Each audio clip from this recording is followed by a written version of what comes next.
What I'd like to do, I'd like to share a little story here with you. It's a very tender story. It was sent to me by someone who sends me beautiful things in the mail. And I call it the Teddy story. And I'd like to read this to you, if I can do it without tearing up. And this story illustrates this as well as anything I've ever seen. There's a story many years ago of an elementary school teacher. Her name was Mrs. Thompson. As she stood in front of her 5th grade class on the very first day of school, she told the children a lie.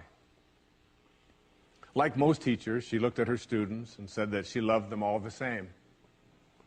But that was impossible because there in the front row, slumped in his seat, was a little boy named Teddy Stoddard.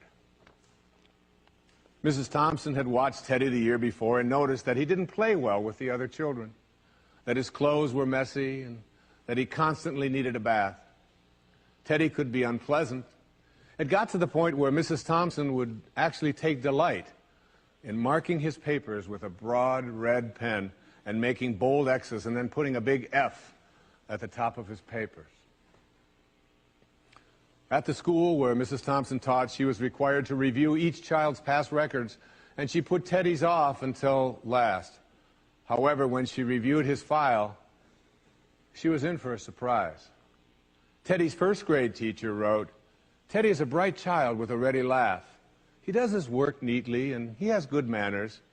He's a joy to be around." His 2nd grade teacher wrote, "Teddy's an excellent student, well liked by his classmates.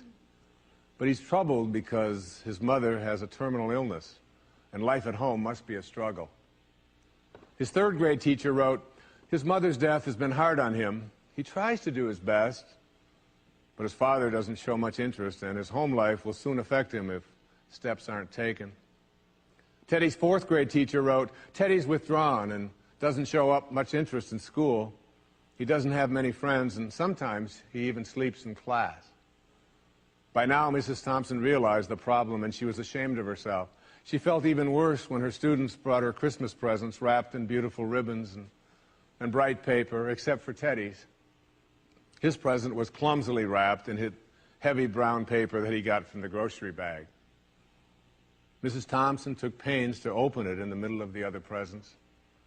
Some of the children started to laugh when she found a rhinestone bracelet with some of the stones missing and a bottle that was 1/4 full of perfume.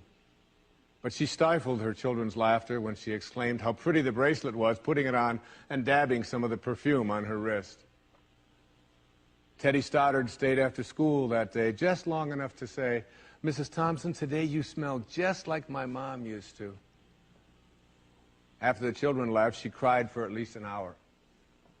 On the very day, she quit teaching reading, writing, and arithmetic, and instead, she began to teach children.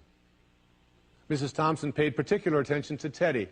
As she worked with him and his mind seemed to come alive, the more she encouraged him, the faster he responded.